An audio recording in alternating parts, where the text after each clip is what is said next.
Озеро Комо – преальпийская жемчужина, важная точка на туристической карте Италии. Здравствуйте, я Анастасия, или, как привычнее произносить местным, Анастазия. Сегодня мы вместе посетим один из красивейших, а возможно и самый красивый городок на озере – Варену. Как сегодня живет небольшая, но некогда стратегически важная рыбацкая деревушка? Какую роль в судьбе городка сыграла лонгобардская королева Теодолинда? Попробуем по следам Леонардо да Винчи добраться до истока самой короткой реки Фьюме-Латте.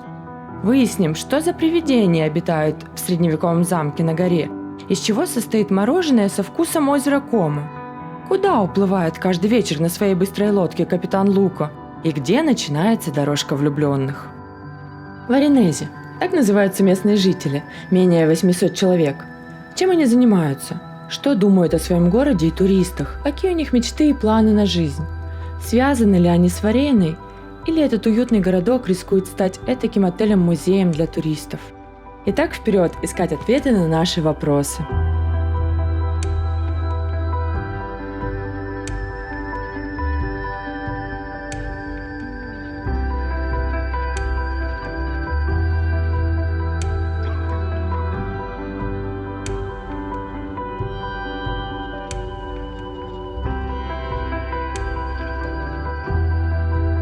Если вы путешествуете без машины, с центрального вокзала Милана возьмите электричку, и через час вы на месте.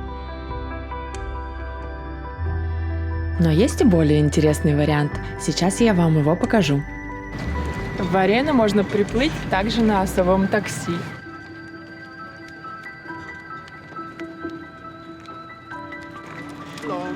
Привет! Привет, итальянский, английский? Нет, говорим по-итальянски. Прекрасно. Что вы делаете здесь с этой огромной камерой? Мы снимаем фильм о Варене на русском языке. Ты из Варены? Да, я из Леко, но работаю здесь, в Варене. Хотите снять несколько сцен на лодке? Пойдем к нашему такси.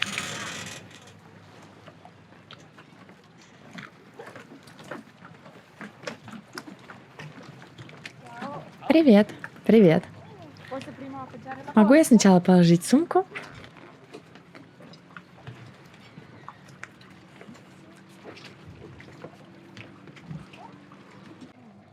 Как тебя зовут? Лука, я не заметила. Очень приятно, Анастасия, и мне приятно.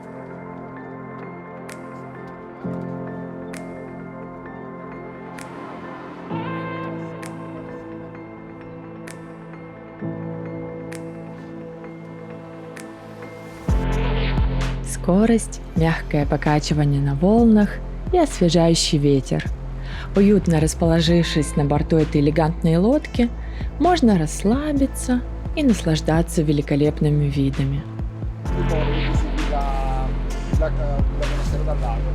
Один из первых документов, подтверждавших существование Варены, датируется 769 годом, хотя есть основания полагать, что когда-то это была гальская земля, а затем и римская. Действительно, слово «Варена» имеет римское происхождение.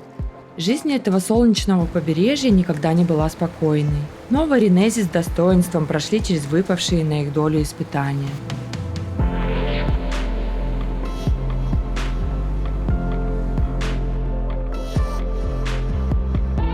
О воинственном прошлом Варены напоминает возвышающийся на горе замок Вецио. Особенно величественно выглядящий с воды. Его мы тоже обязательно посетим.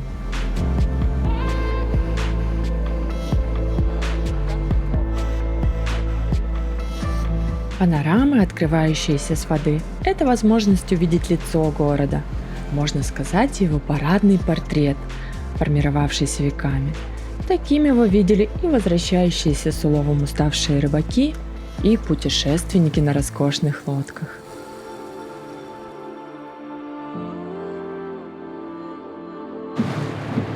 Проплывая мимо садов, мы направляемся к деревушке Фьюме-Латте.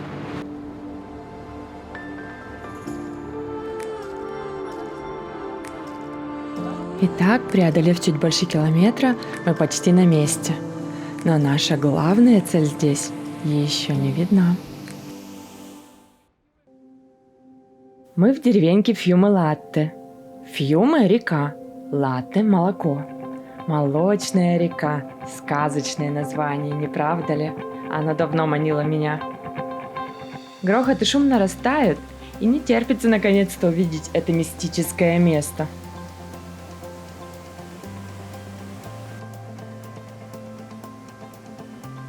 О, какая сила и мощь! И правда, как молочная пена. Самая короткая река в Италии, гласит амбициозная табличка. И я бы подписала сюда слово «почти». Заблуждение это существует уже несколько столетий. Тропы окрестных гор и грот Фьюме-Латте были одними из самых интересных достопримечательностей Гранд-тура, долгого путешествия по континентальной Европе, которое совершали богатые европейские аристократы в образовательных целях. В сохранившихся многочисленных заметках и на гравюрах с изображением реки ее называли даже самой короткой в мире.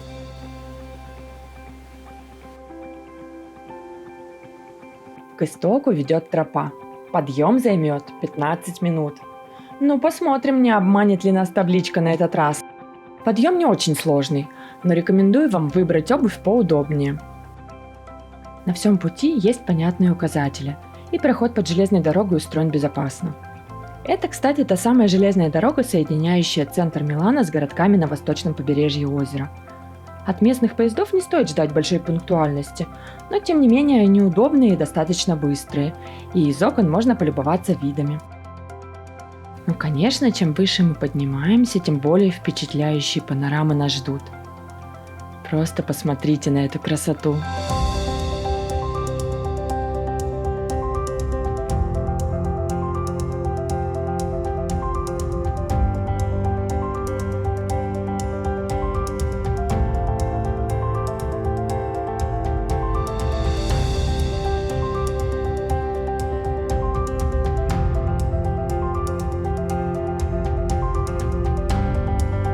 Леонардо Плиний-старший, Лазаро Спаллаццани и многие другие проходили здесь, чтобы увидеть загадочную Фьюме-Латте. Осталось немножко.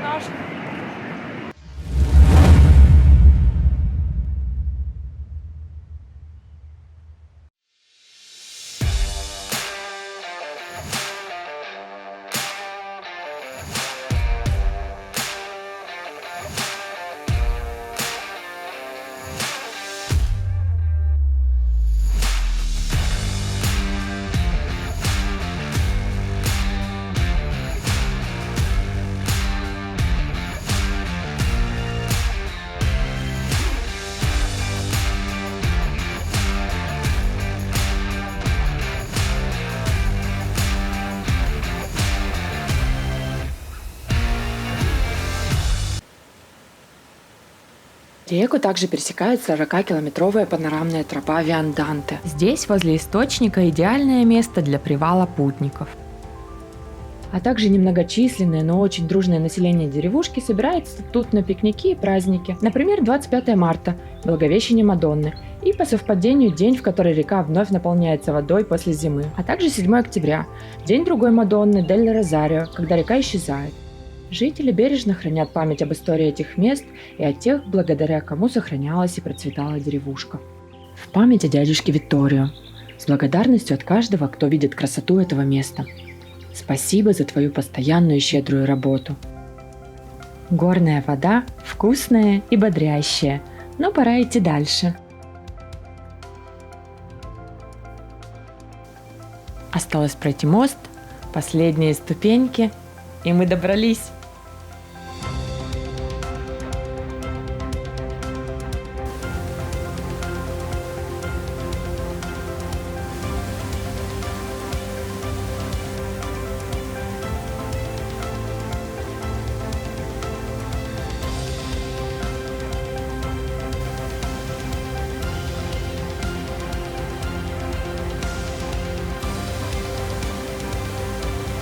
Ученые десятилетиями искали загадочный источник, питающий реку. Лишь в 1983 году в 8 километрах отсюда, высоко в горах, обнаружили огромную карстовую полость более километра глубиной. А через 9 лет в этот гигантский природный резервуар вылили безвредный краситель. И спустя несколько минут цветная Фьюме-Латте окончательно подтвердила гипотезы ученых.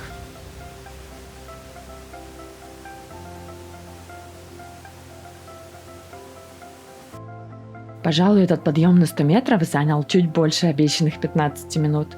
А обратный путь, конечно, быстрее.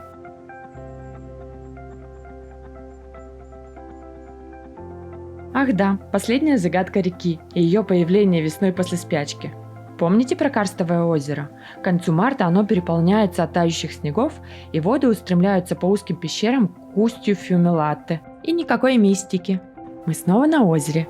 Сейчас приедет капитан Лука, и мы вернемся в Варено, чтобы продолжать исследовать этот чудесный городок.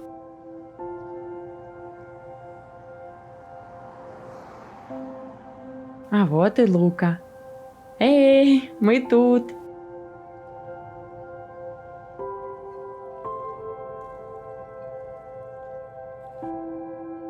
Еще несколько фото на память, и пора отчаливать.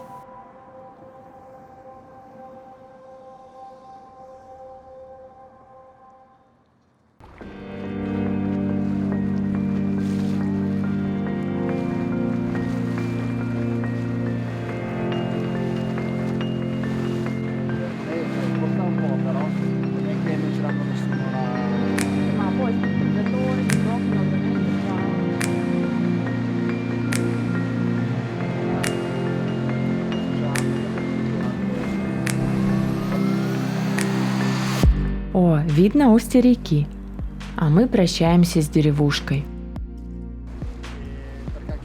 Наш капитан Лука оказался большим любителем фото и видео. Он снимает видео с дрона. Представьте, динамика движения быстрой лодки на фоне живописных зеленых берегов и роскошных вилл.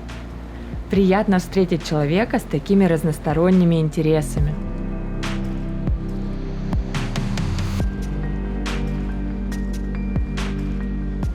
Озеро Комо самое глубокое в Италии и одно из самых глубоких в Европе.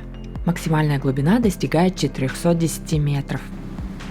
Повсеместно можно услышать, что озеро и окрестности называют Ларио, а также множество производных от корня лар включены в местные топонимы. Ларио – древнее название, вероятно, до индоевропейского происхождения, затем перешедшее в латинский и греческий языки. Например, это название использует Вергилий в своей поэме. Со времен Средневековья озеро еще называли Лакус Комочинос, что позднее сократили до знакомого нам Комо.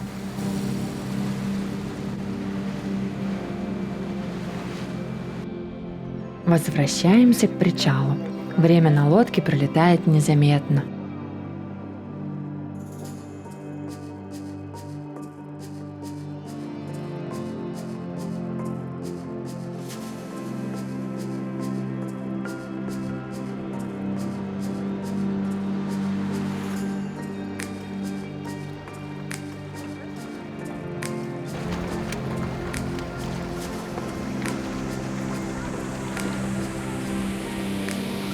Спасибо, Лука, это было потрясающе.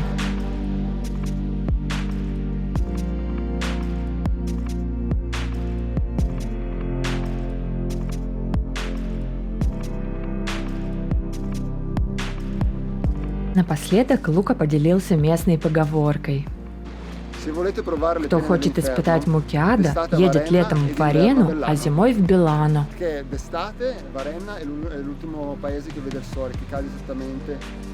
Потому что летом Варена последний встречает закат. Солнце садится там, за Минаджо, а зимой в Беладжо вечером с гор дует очень холодный ветер, Монтиви. В то время как здесь в Варене жара стоит до 9 вечера. Ох, если меня увидит моя жена... И после такой захватывающей поездки на лодке мы отправляемся в замок. На этом заканчивается первая часть. Надеюсь, вы получили удовольствие от нашей прогулки по Варене. Ждем вас во второй части. Подписывайтесь на канал, чтобы не пропустить будущие путешествия.